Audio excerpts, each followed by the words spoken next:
Does it mean there's something wrong with you if you're very sad? Well, Ecclesiastes 3 says, there's a time for everything and a season for every activity under heaven. There's a time to weep and a time to laugh. Sadness is a part of the way that God has made the world. It's a natural response to certain things in life. I want to talk about two kinds of sadness today.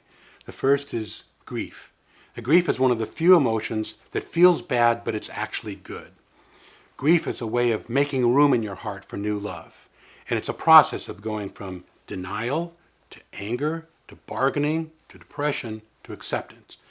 In order for you to accept things the way they are, you have to let go of the things that might have been or the things the way they were. That's called the process of grief. There's nothing wrong with you if you're grieving. It's a natural process that you need to go through. The second kind of sadness I want to talk about is called clinical depression.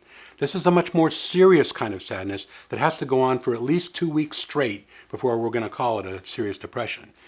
People often lose appetite, they have trouble sleeping, they feel very guilty. It can even lead to suicidal thoughts in its most serious form. This kind of depression usually means you're going to need help and maybe even medication to deal with it. The main point I'm trying to make is this, that the feelings of sadness are a natural part of life that God has made for us to face and to embrace. So the feelings of sadness themselves don't have to be the problem, but what you believe about yourself because you're sad might be. Did you know that the emotional part of your brain is many times faster than the thinking part of your brain? That scientific fact led me to write my new book, Spiritual Wisdom for a Happier Life, How Your 8 Key Emotions Can Work for You. I'm very excited to let you know that Revell is bringing that book here to the United States and publishing it in English because it has already been published in other languages and sold about 250,000 copies already.